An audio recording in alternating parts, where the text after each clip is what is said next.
Says going live. All right, you are live. Let's see if this is a good setup. Oh, no, it's not. Okay, let's see. Hello, everyone out there. We're just getting situated here. The lighting just looks really weird. All right. I think that's better. Yeah, there we go. That's better. I think we're getting all situated. Hello, welcome. We're getting started here in just a moment. All right, and we're live on that too?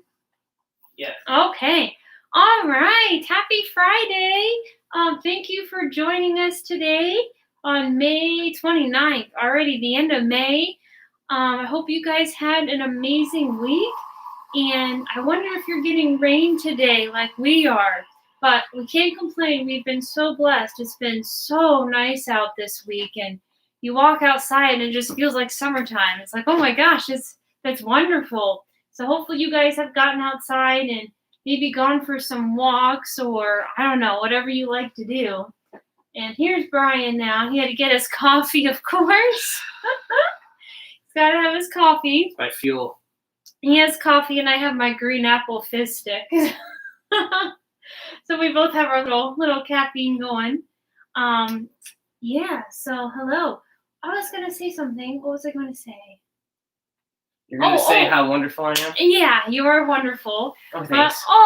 Mike Griffin, hello. Oh, hey, what's up, Dad? Thanks for joining us. That's what I was going to say. Thank you. I was going to say, if you're here with us today, please write in the comment box, say hello, and we would love to know who's watching, and we'd love to say hello to you. All right, so I think we're ready. Yeah. Okay, we're ready to get started. Let's go. So today we are already jumping into chapter 10, so that's exciting. Remember, we did 8 and 9 last week because the chapters were kind of short. And so if you remember in chapter 9, we were talking about your marriage is unique, and try not to compare yourselves to other people or other couples, because, what were we saying with that? So don't compare yourselves, because you're more content when you just trust God and know that He has a plan for your life. Yes. Because sometimes when we compare ourselves to others, we think we're not good enough or that we should be doing something differently. So that's a lot of what we talked about last week. And then chapter 8 we were talking about, how do you know that nothing is ever wasted? And we were talking about how God uses our experiences, everything we go through, to do His work in our life and through our marriage. So that's kind of a gist of what we were talking about. And then we're going to be jumping into chapter 10, which is called What's in Your Tool Belt? So we're going to go ahead and get started. Brian's going to pray for us, and then that's it. We're going to jump right in. I know. Okay. Isn't she fun? I don't know about fun. I feel like I'm wordy today. But that's okay. All right. Okay, Lord, thank you for the day. Thank you for the rain, even though we've had a ton of it. Thank you for more rain. And Lord, thank you for this Bible study, the time that we have to share and speak through us so these people can hear your messages through us. In Jesus' name, amen. Amen. Okay, so chapter 10 is called What's in Your Tool Belt? In the past 2 chapters, we talked about what the tool belt actually is, but this is what's in it. So your hammers, your screwdrivers, your nails, your whatever, your wife is in your tool belt, because she's awesome, because she reminds me of everything. And when I can't do a job, she's like, I got it. And then she does it.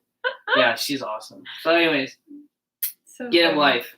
Get a wife. Yeah. Don't get a wife. Get a wife. Yeah. So, okay.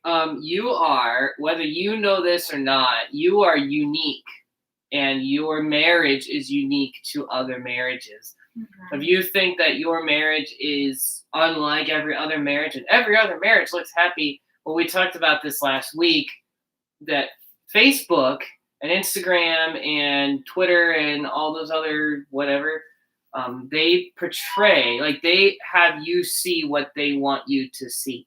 You don't actually see the dark sides. You don't see the fights. You don't see the negativity. You don't see all that. So you really got to be cautious when comparing yourselves to other couples.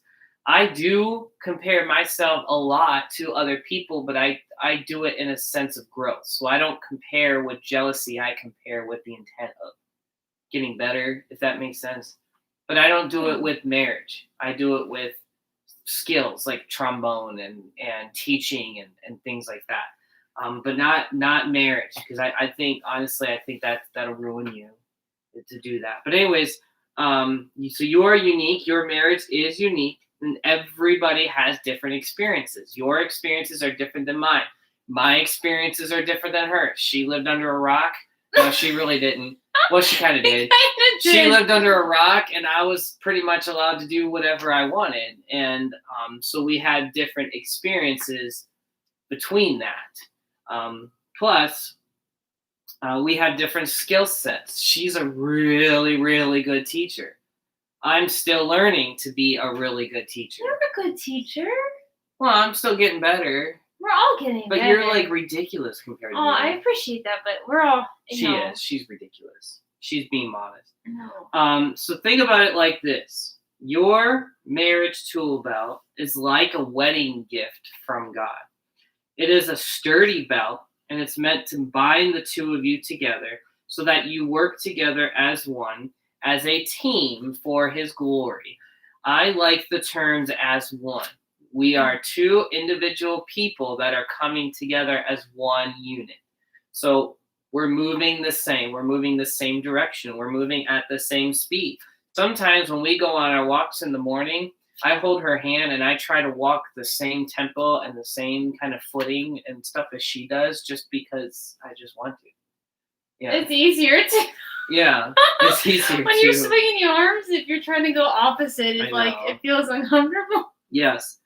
So, and you need to think of it this way, that nothing is ever wasted. No experience, no gift, nothing is ever wasted. You went through that low point in your life for a reason. You went through that bad teacher or that bad school or that previous marriage for a reason. No experience is ever wasted. The experiences, God uses your experiences, your good experiences and your bad experiences for his glory. So remember that. Your experiences, your testimonies, your gifts, your resources, everything is used as, for God's glory. So here's the four things. There are 4 pockets in your tool belt. You got one here, one here. You got one here, one here. You got 4 pockets, okay? Each pocket has a different level.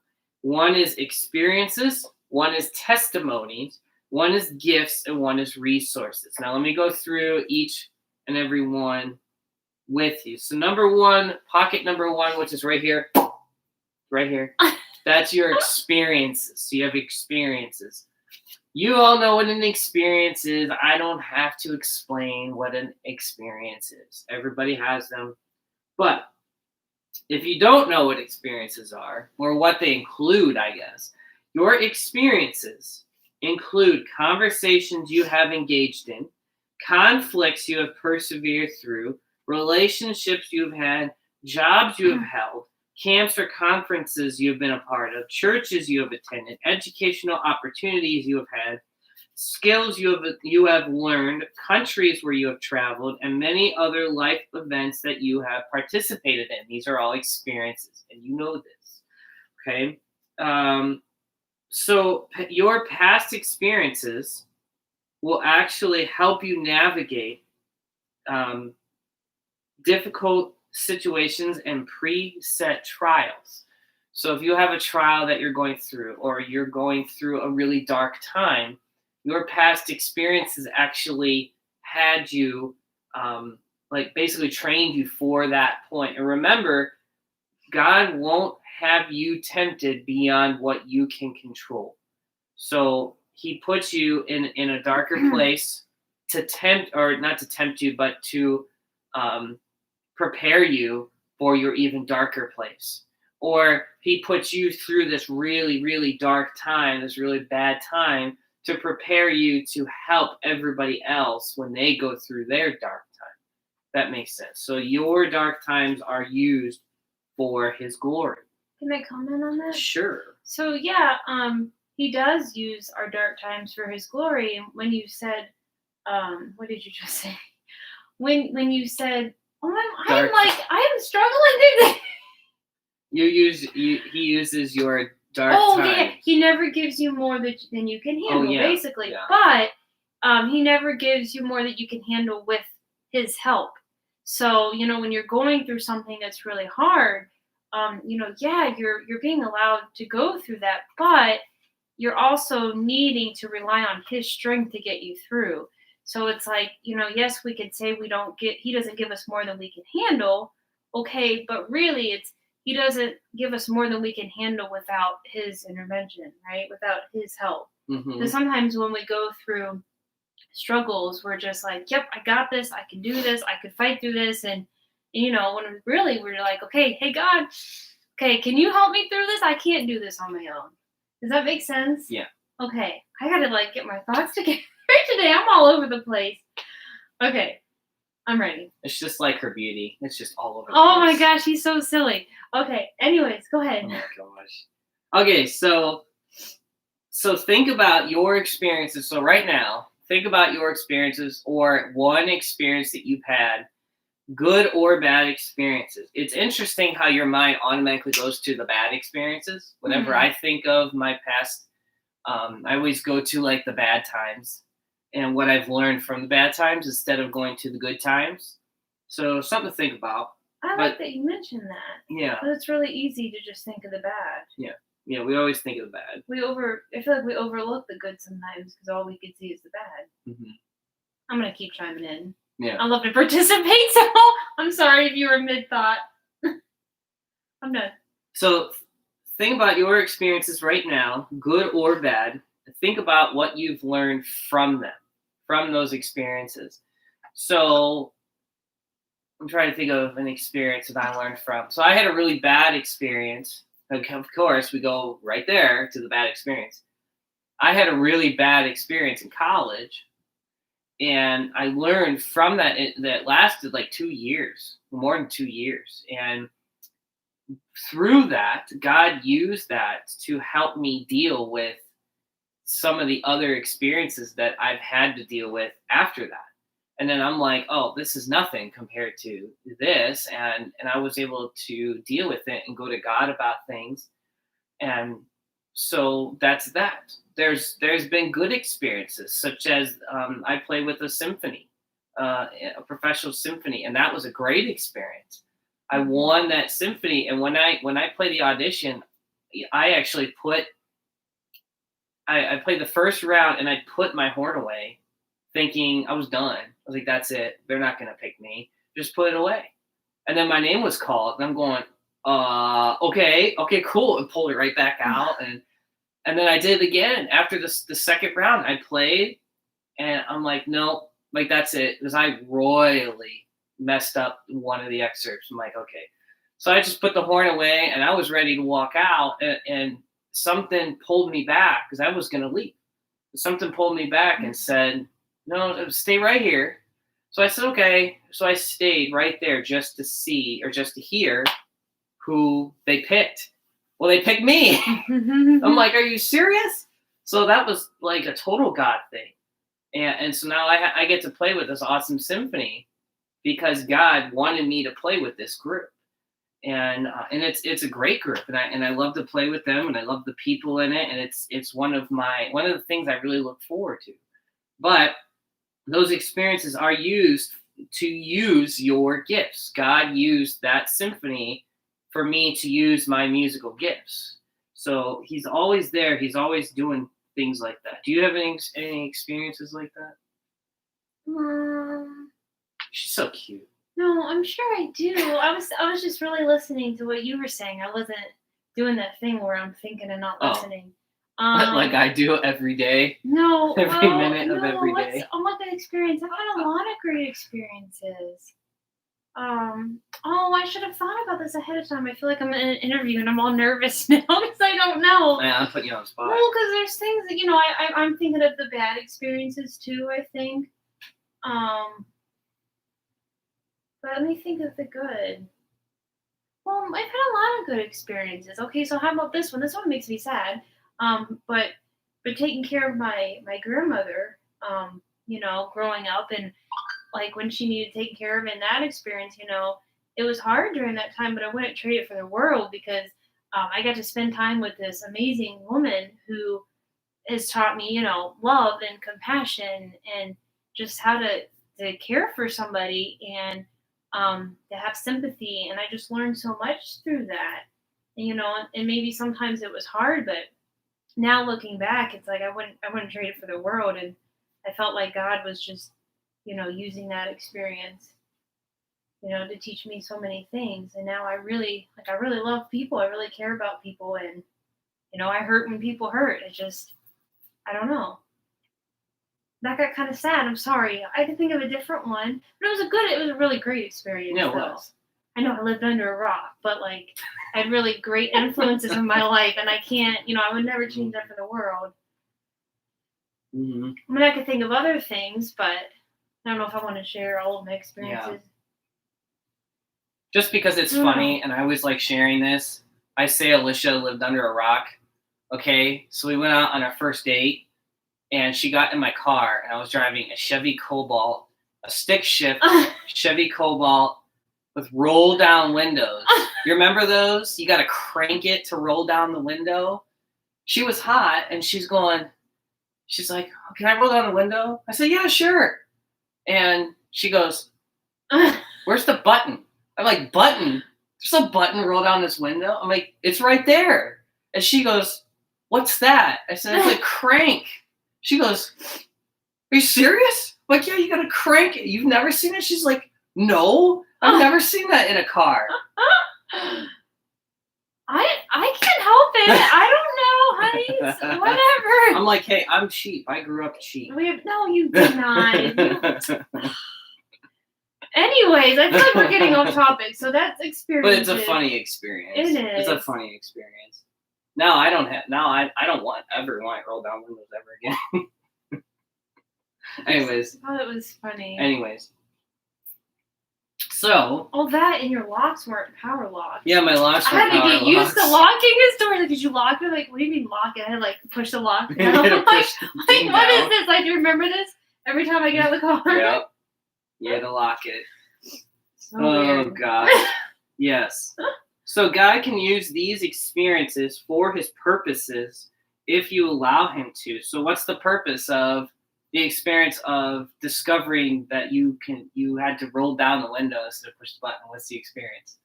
The experience is just that. What? I don't know. What is the experience? Well, I'm more grateful for the things No, I would just say, like, people come from different backgrounds and different areas and different, I don't want to say price points, but different luxuries and stuff like that. We all come from different points, and we need to, before we sit and judge, we need to see the viewpoint of that other person.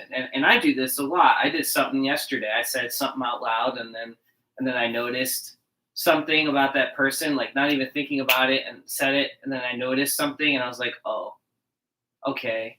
And then Alicia was looking at it like ha ha ha. Like, you should have said that. It was funny. Oh, okay. Yeah, but it was funny, but it was a neat experience because I learned from that experience. I'm like, man, like I really need to keep my mouth shut. And I have been working on that too. I'm not as bad as I used to be. You're fine. But we're all working on something. We're not perfect. So with your experiences, with your significant other or with your boyfriend, girlfriend, whatever, make it a priority to discuss your experiences, your past experiences, and label like what God has done. If you want to, you can even write it down. Like write down a list of these experiences or these times that you've had and how it really helped you with your walk in God and your walk in your marriage. And there's a couple of times, I won't talk about them, but there's a couple of times that we've had experiences with each other, good and bad, that have really helped shape our marriage into the people we are today, and the couple we are, and how we get along, and kind of how we do things is because of those experiences.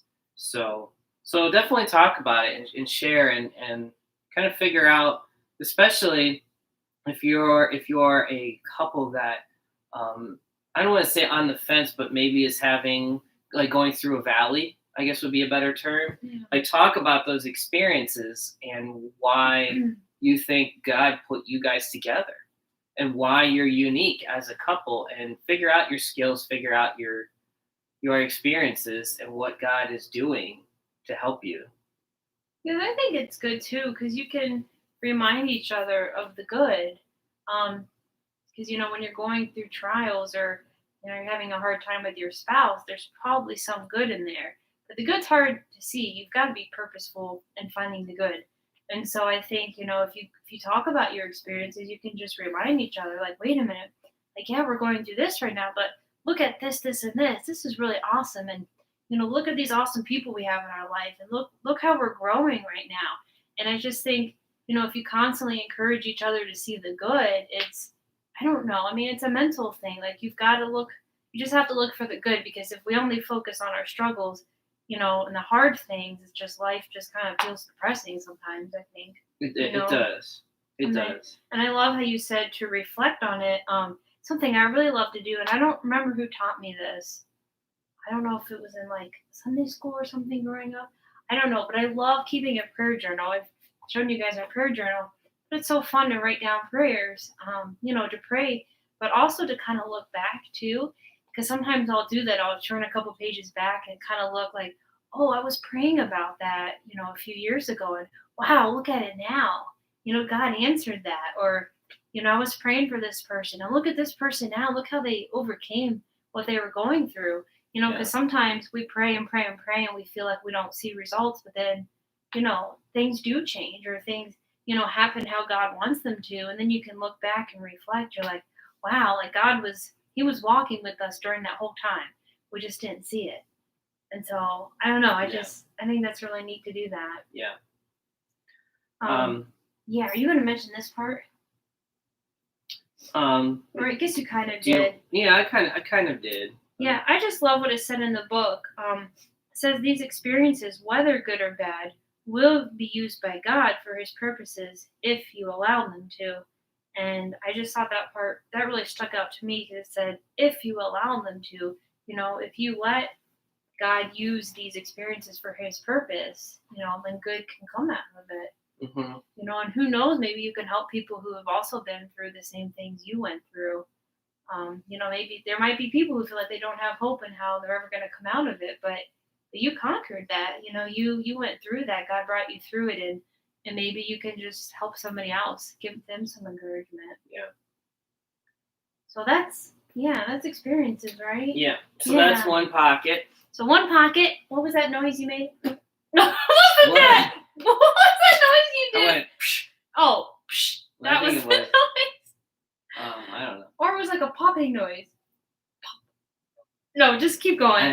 Anyways. I don't know. I make all kinds of noises. He made a noise, didn't he, when he did that with his pocket? I don't know. Okay, whatever. Go ahead. I always make noises. Mom and Dad are watching. Hi, guys. Oh, okay. They told me they were watching. Texted. Mm-hmm. Okay. So number 2, your second pocket is your testimonies. Testimony might not be something that everybody is familiar with. I think everybody that's pretty much watching knows what it is. But what if you don't? An experience that you've had with God at some point in your life. And if you and your spouse confess that Jesus is your Savior and Lord, then you both have testimonies. So if you're saying, yeah, Jesus is my Savior, He's my Lord, I give my heart to Him, invite Him in, then you have some kind of a testimony, whether it's a big, broad testimony, or if it's not. There's a Christian rapper who, he was involved with a bunch of gangs and drug use, and he actually sold drugs, and he got in trouble because of it. I can't remember what happened, but basically the ambulance showed up, put him in the back of the ambulance, and somebody planted the seed of Jesus in his mind.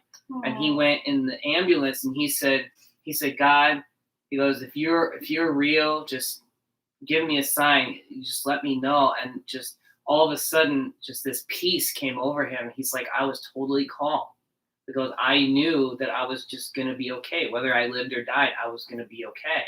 And then when he healed from that, completely switched over from the kind of music that he was doing and the life that he was doing. Now he's a Christian rapper and he talks all the time about his stuff. I can't remember his name, as I just discovered him not that long ago, and I read his testimony. I'm like, that's cool. That's big. That's broad. That's expansive. Some testimonies aren't expansive, but it's still a testimony. It's still you decided at that point to follow Jesus. So that's what that is. It requires vulnerability. It requires authenticity to share, hey, this is what I've been going through. This is the power of God in my life. This is why I chose to do chose to follow Jesus, to follow God at this point in my life. Okay. Yes. So now, whether this tool of testimony is used as motivation to complete a job or is used in the midst of working with others, ultimately, the way you build God's kingdom is by helping turn hearts towards Him. Also, your testimony will encourage you when the work you are doing is difficult, when the mission you are pursuing is strenuous, when strength is depleting or hope is fading. A testimony of His work in your life will increase your faith and help you persevere. So in the book, it's basically saying that when you're pursuing the mission and it gets hard, you can go back to that time and think, why am I doing this? Why am I following Jesus again? Oh yeah, because this happened. He did this for me. Mm-hmm. And it gets easier, and it does. It does. And there's times, I get kind of dark like that too. And I'm like, why am I doing this? And then I think back of that time when I was re-saved. I went, yeah, okay, I get it now. So I don't know, do you want to talk about your testimony first, or do you want me? Yeah, should we do that now instead of later, probably? Yeah, let's just do it now. Okay, let me go first. Doesn't matter. Okay. Want to do rock, paper, scissors? No, it's okay. Oh, okay. That's what I make the kids do. Rock, paper, scissors? Yeah. If they're fighting about something, I make them do rock, paper, scissors. Oh, goodness. Well, we're not fighting about it, so I'll just... No, I can go first. Okay, so we're going to share our testimonies with you. Mine's doesn't matter the length, right? Mine's not real long, really, but that's okay. So I don't know who else is watching, but some of you might already know my testimony, and that's great. But I grew up in church. We went to church every Sunday, and we went to a few different churches, and then settled on one that we absolutely loved. And I always went to church, and I don't know. I always went to church, but it wasn't until when I was in 8th grade. For some reason, I remember the year, but December when I was in 8th grade. I loved 8th grade. It was awesome. Yeah. But I was sitting in service, and we had a guest speaker named Ken Freeman. And I don't know actually if he is still a speaker. I don't know if he travels to different churches. I'm not sure. But I was just sitting in the service, I think with my family, and Ken Freeman just asked a question. He said, do you guys know where you're going to go when you pass away? I'm a little 8th grader. I'm like, no, like I don't know. No. And so, that everybody had their eyes closed, and he prayed this prayer, and I just prayed it. I accepted Christ into my life, and he asked for people, to come up and be prayed for if you accepted Christ and you prayed that prayer. And I was a very shy person in 8th grade, so I'm not sure. I just felt like, yes, I did. I prayed this prayer. I'm going to go up front. And so I got out of my seat, and we were going to a really big church at the time. And my family still goes to a big church, but that was a different one at the time.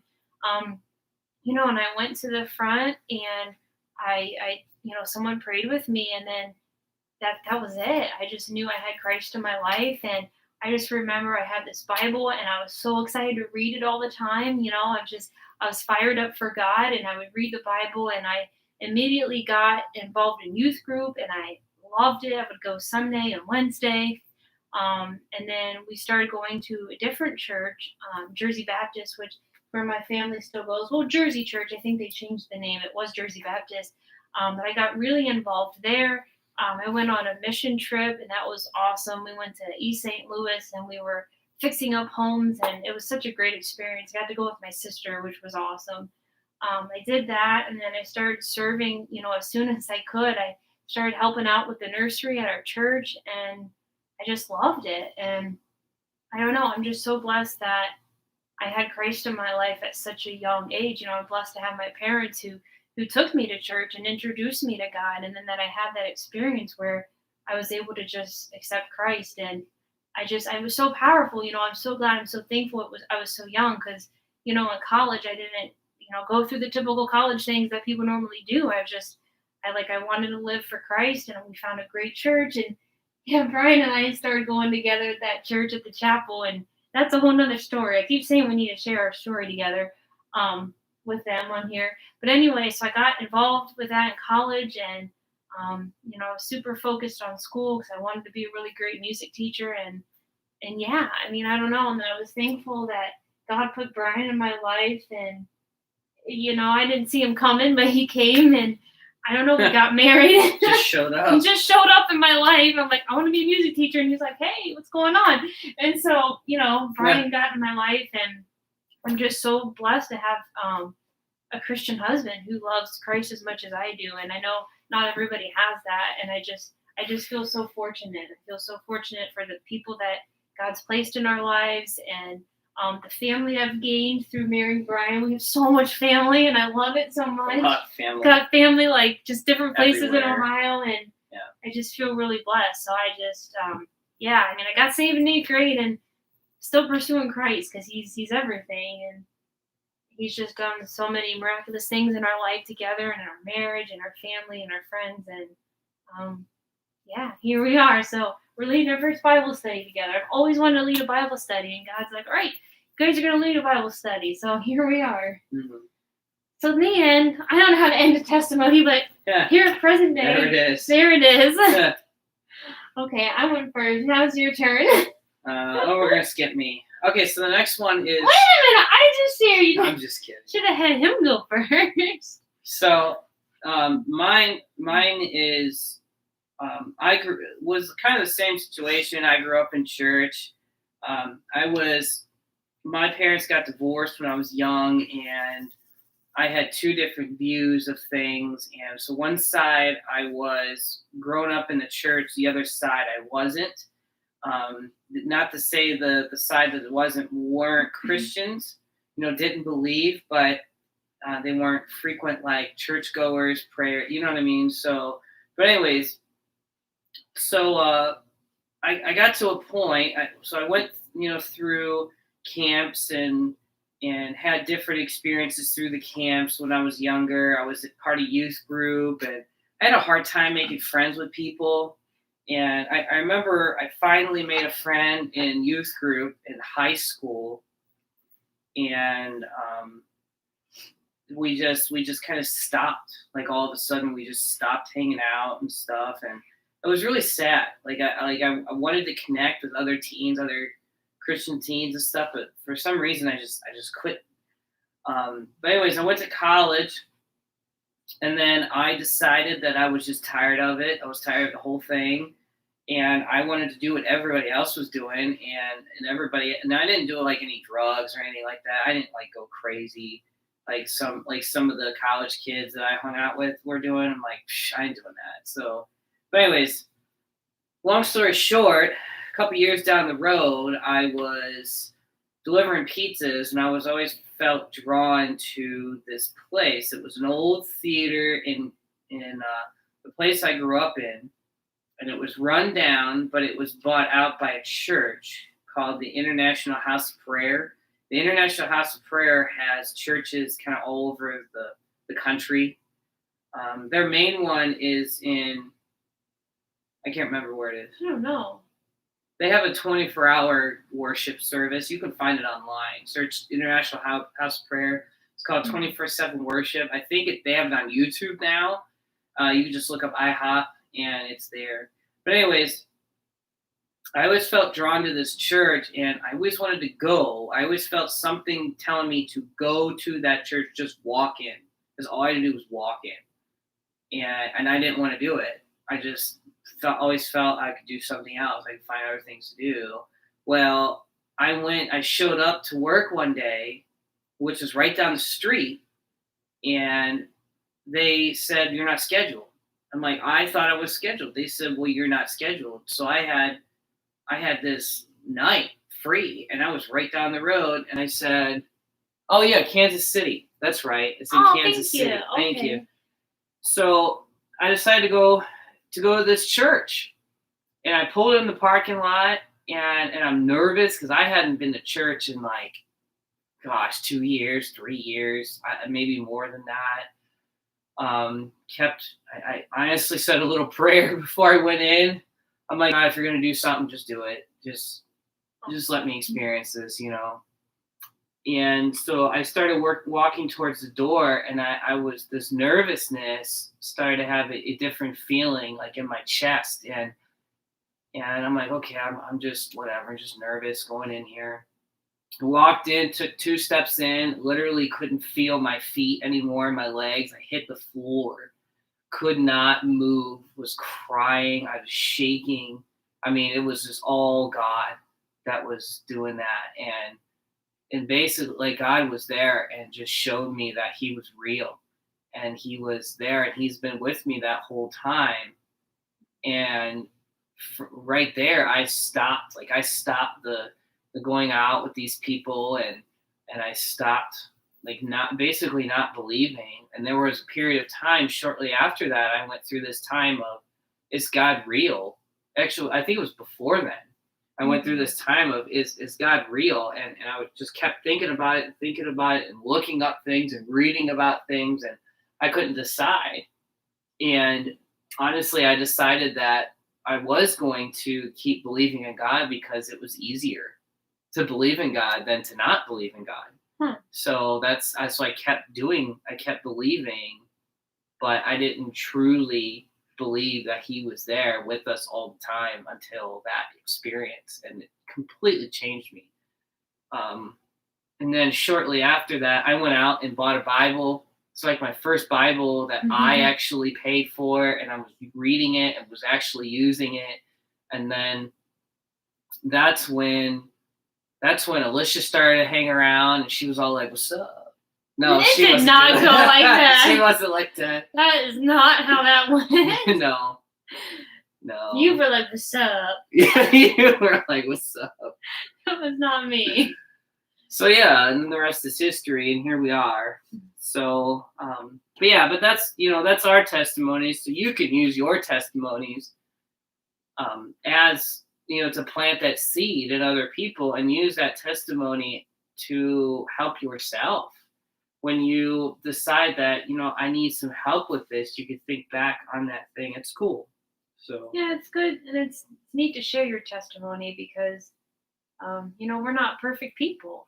We were broken, and God just kind of fixes us. He doesn't call the perfect people to him; he calls everyone. And so I think, when we share our testimony, like the person that we were before and who we are now, and the hope that we have now, I think it can help people so much. You don't have to be perfect to be a believer. We strive every day to be like Christ. We're never really going to get there at the end of the day, but, he gives us our hope and our joy and our peace, and helps us to love people. So I think it's neat to share your story. And I don't know, I think people see that we're human, but we follow Christ, and it's just neat to show them the work that God's done in our lives. Mm-hmm. Yeah. You don't have to be a perfect person to love God. Yeah. Yeah, he can use all of us. Yeah. But yeah, so that's testimony. All right, that's testimony. That's number 2. So the third pocket is your gifts. Your gifts. I've been given lots of gifts in my life. I keep getting gifts for no reason. Alicia's been getting a lot of gifts from my family. My grandpa sends her a gift just out of the blue sometimes. My guitar. And, I love my guitar so much. She has a really nice Thank you. guitar and all this stuff. She gets all kinds of gifts. I didn't mean to. I didn't mean to. Sorry. It was like my family wanted a girl around. No, or that is something. not true. And then I got married. All of a sudden, there's this girl around, and now she's being showered with all this No. love. I'm like, where was this when I was? Oh, he's just I'm kidding. just kidding. He's just kidding. I really am just kidding, but I'm not kidding. On my family did want a girl around. Oh, Because my mom did say that. She's like, I always wanted a girl. sorry. I got stuck with all the But- boys. But Dad loves golf with you. I know he does. Okay, I we're good. So your gifts, the third tool we have identified is your natural gifts and talents. So Psalm 139. 139 it's big Psalm 139 says that he also knew the gifts you and your spouse would have a team. Wait, what? Well, I was gonna. Oh, you were gonna read I it? was gonna read it, but I left my Bible over Oh, there. okay. Sorry. Sorry, I realized that once we started. I'm like, oh, my Bible's over there. my Bible's way over there. Fun fact of the day: my dad used to read Psalms to me all the time when I was a little kid. Aww. Yeah, That's neat. yeah, it's something he liked to do. That's so neat. Ooh, it's kind of. I forgot how long it was. Yeah, it's pretty long. That's You don't okay. have to read the whole thing. Well, I kind of. Can I? Sure, she wants to read the whole thing. So Well, we No, haven't it's opened up good. the Bible yet. It's It's Bible good. study. Psalm 139. Okay. Oh Lord, you have examined my heart and know everything about me. You know when I sit down or stand up. You know my thoughts, even when I'm far away. Do I talk loud enough? You probably don't. Okay. You see me when I travel and when I rest at home. You know everything I do.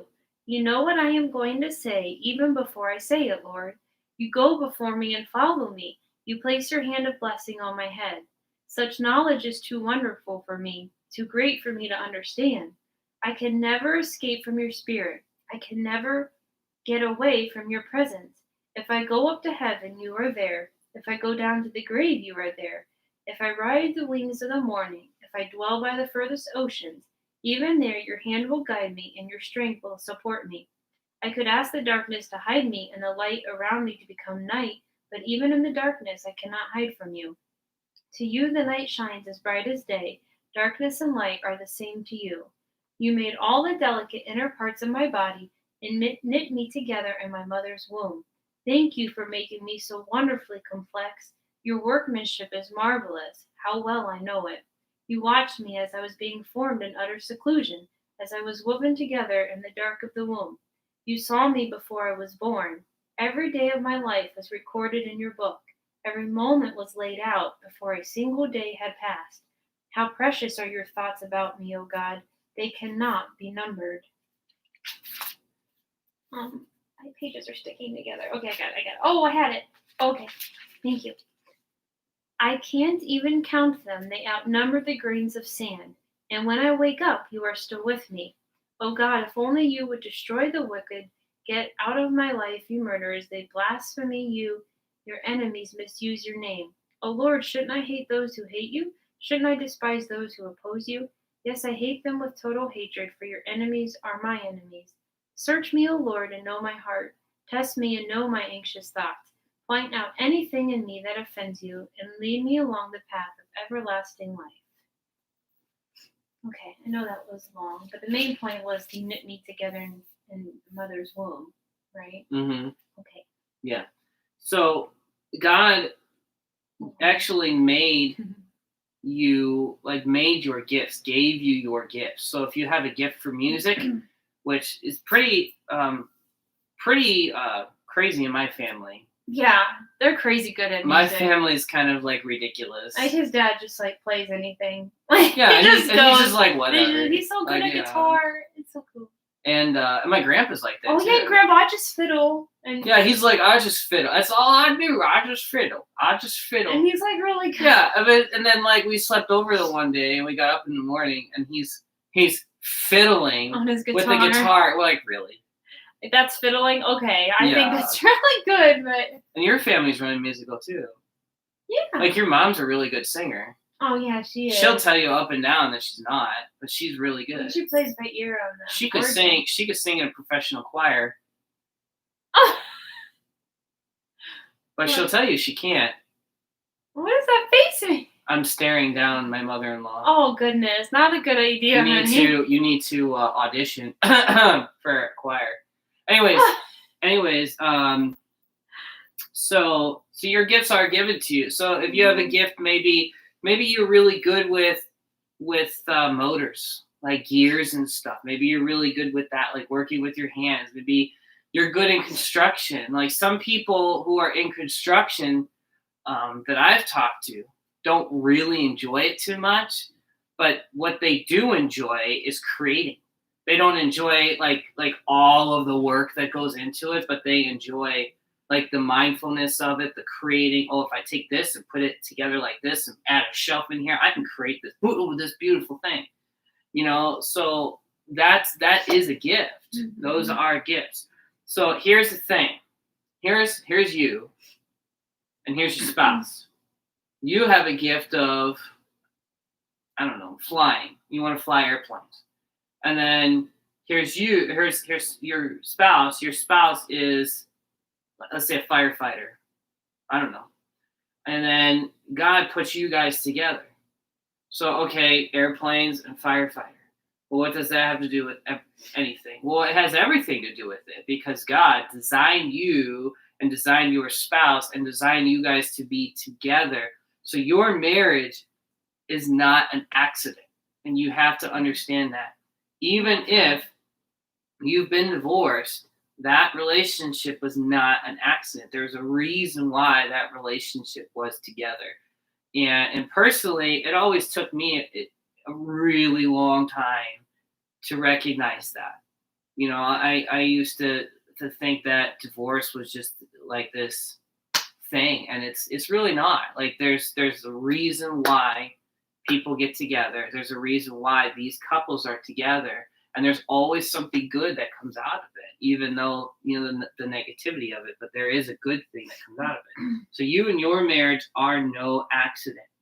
And again, the whole thing with looking at other people, don't let the temptation of comparison draw you away from doing things God wants you to do. There are millions and millions of people in this world. There's millions of gifts out there. It's not about the world standard of perfection. It's about what's in your tool belt that God has given you, and if you are willing to use it. There's people out there who will take your gift, who will hear your gift and see your gift, and will hate it. There's people who will see that you're really good at something and then don't want you to succeed. And it could be jealousy. It could be because they don't like you, but the thing is you still have to be willing to use your gift, if that makes sense. So, another gift Alicia has is she's really compassionate. And because of that, she's really good at talking to people. I think it's a girl thing, but she's good at talking to people where I am compassionate, but I keep it behind a really hard steel wall sometimes. And I only let it out when she's around. And when people, and I'm not good when somebody's crying or somebody's, trying to open up to me. I'm just kind of like, well, why are you being like that? Like, just get over it. Like, that's just, I'm very upfront, yeah. but I do that to myself too. I'm like, I shouldn't be upset with this. It is what it is. I can't do anything about it, but why am I so upset about it? We're all different. So we're all different. Mm-hmm. So God puts you in that place for a reason. Okay. You will most likely discover what your talents and gifts are by identifying what you're passionate about and what you naturally do well. If you naturally can go outside and create this beautiful landscape. landscape, It's okay. Lawn or landscape, yeah, it's fine. then you might have a gift in landscaping. You might have a gift in planting flowers. And maybe, I don't know, maybe you should be a farmer. Thought about that? You know, that's what it is, though. That's what it is. What you're good at, figure out what you're good at. That's probably where your talent is. Or figure out what you're passionate about. That's where your talent is. I'm passionate about music. I love music, and not just classical music. I love rock music. I love country. I just love music. I listen to hip hop music when I work out. You know, I love every kind of music. EDM, I can't really get into. I'm sorry, all you EDM folks out there. I'm just not a fan. Like, I really do try, and I try over and over again. I just can't get into it. I just don't know what it is. I even love salsa. I don't even know what you're talking about. Electronic dance music. Oh, it's called EDM. Mm-hmm. Oh, I didn't know that. Yeah. There's a new type of music out there called scream music. Like, Yeah, and it's really weird because it's like there's no music and it's just a person just sitting there for a minute, 2 minutes, and all of a sudden they just start screaming like they're like. That's a thing? Yeah. Yeah, it's like a new kind of I don't know. art. I don't know if I want to look that up. I was gonna say I'll look that up. It's weird. I don't know. I show it. I'm a teacher too, and I show it to my middle school kids, and I try to have like a actual conversation with them about it. It's weird, and everybody always thinks it's weird, but hey, you know what? It's to them, it's not weird. That's what I'm saying.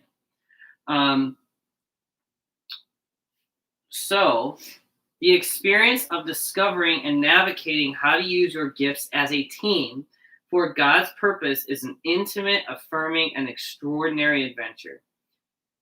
And how are you going to go about that adventure? Are you going to hide your gifts your whole life, or are you going to go about it?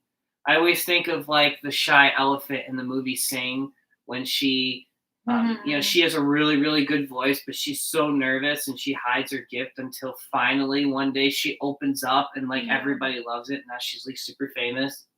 So anyways, so that's that. So how are you going to respond to God's call of your gifts? How are you going to use your gifts for His glory? Anything you want to add? I'm trying to go faster because we only have like 9 minutes or 8 minutes now. No, I think that's good. Don't be afraid to use your gifts, and sometimes it might take your spouse or close friend or family member to help you discover what your gifts are. You know, sometimes we can see it more in others than we can see it in ourselves. Yeah. You know, so maybe ask your spouse, like, what do you think I'm really good at? What do you like? What do you notice? That's good too. What do you notice that I get really excited about? What am I don't know. What excites me? And I think the close people around you can probably help you with that too. Yeah. Because sometimes you could be really good at something, you don't even realize it. Right. Yeah, I agree. Okay, so your fourth pocket is your resources. So we have experiences, we have your gifts, we have your testimony, we have resources. The resources is what you have. And I'm not telling you to give up all of your resources. I'm telling you part of it is what you have. Like, use your resources for God's glory. It could be hosting a Bible study at your house. That's your resource, is your house. I mean, you're not giving anything up except your time. Your time is a resource. I mean, and time is huge. How many times do you not want to do something because it's going to take time? You don't want to give up that resource. You know, like when I work out, when I lift weights, it takes me an hour and a half at the gym. Like that's a resource. So that's just kind of how it is. So another, if you have a large business network, perhaps you can help someone in their job search.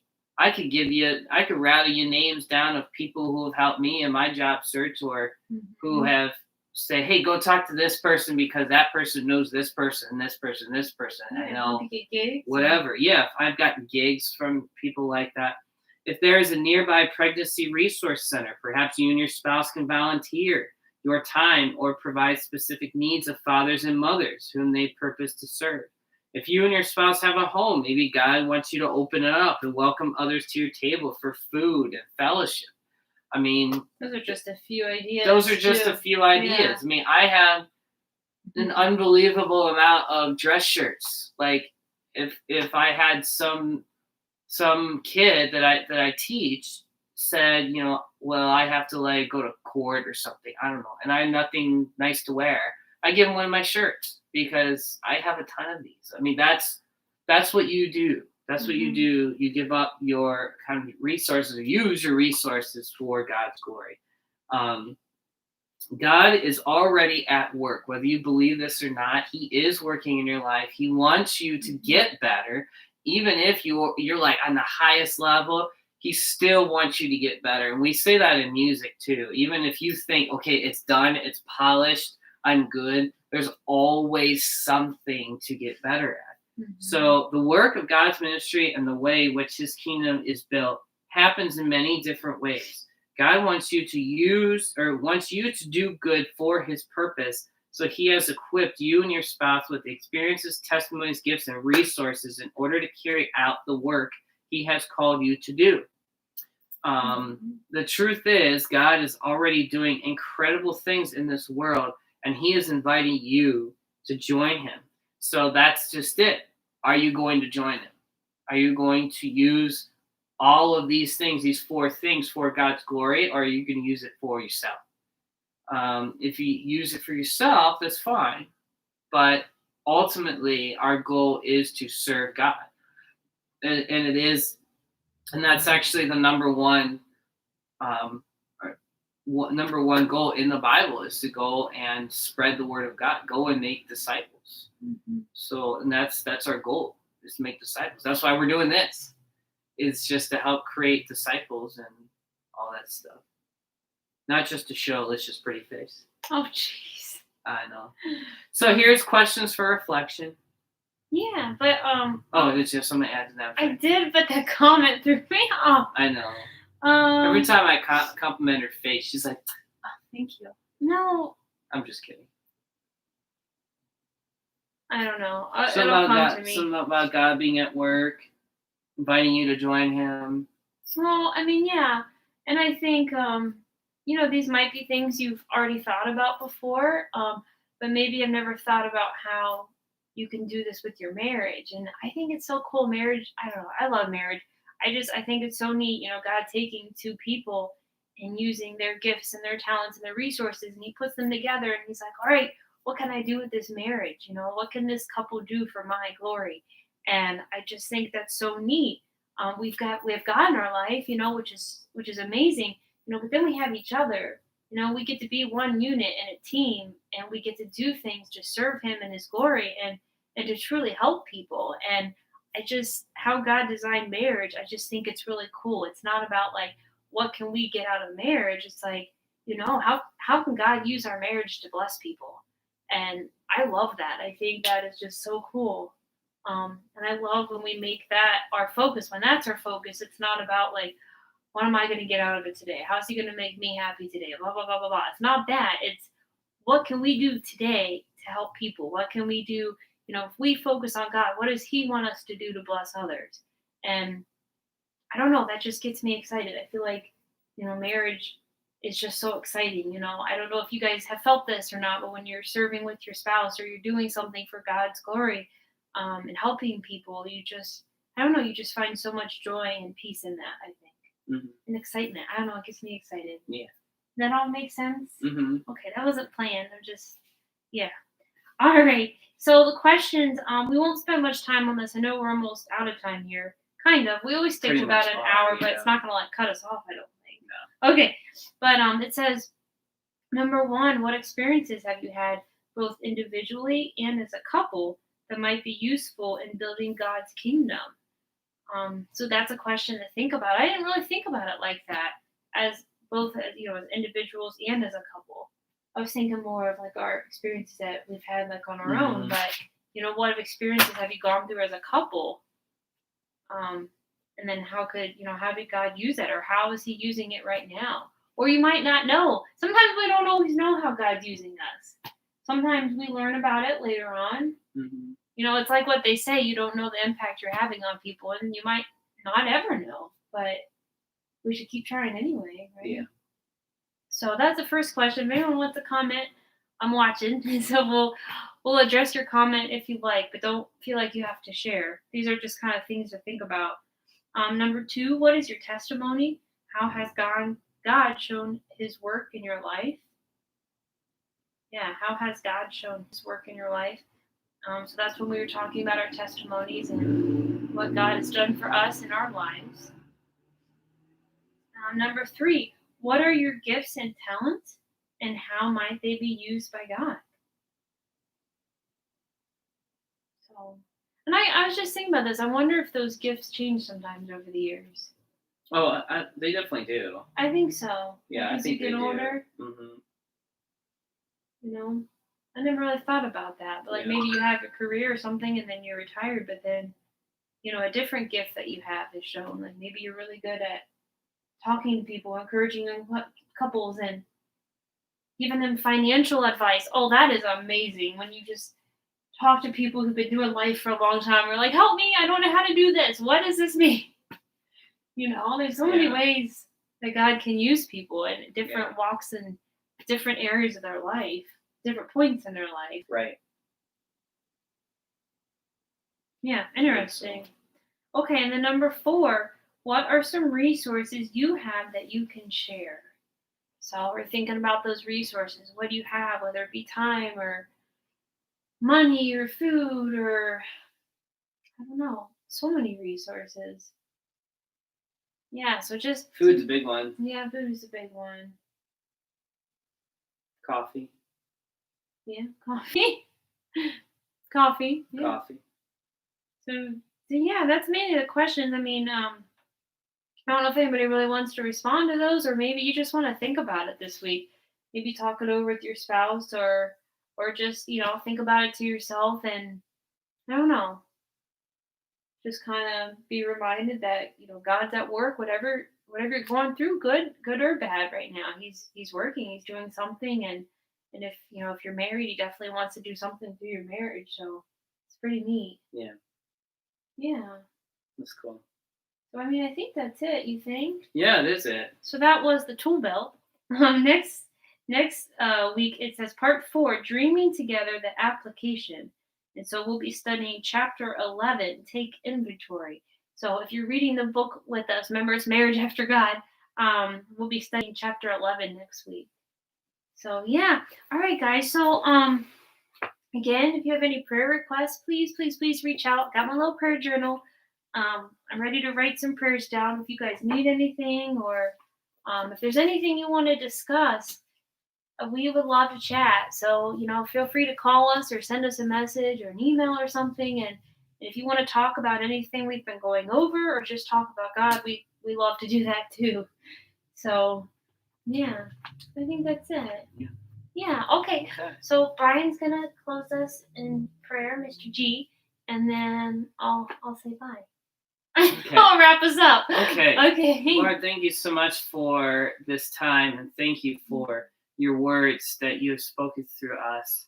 And Lord, I pray that you would take these 4 things, these 4 ideas, and I'm sure with you it's more than 4, but just these 4 ideas, and really let these people soak it in, really let them experience what you want them to experience. And if anybody out there is watching who doesn't believe in you, that I pray that you will get them or give them a testimony. You will have some kind of experience with them, that they will have a testimony to use for other people. Lord, our number one goal is to bring people to you and bring people closer to you. So let's all do that together, but we can't do that without your help. So please help us do that. And thank you for our experiences and everything that you've given us, and use it to your glory. In Jesus' name, amen. That's nice. All right, guys. Well, thank you so much for joining us. I know we look forward to this every Friday, and we really appreciate you guys being here. I know we're not physically in the same room, but it feels like we're together. So thank you guys. Thanks for tuning in. And if you're watching later, thank you for watching. If you guys need anything, please tell us, okay? But other than that, I hope you guys have an amazing Friday night and have a wonderful weekend. And we will see you back next week. All right. All right, guys. Bye. And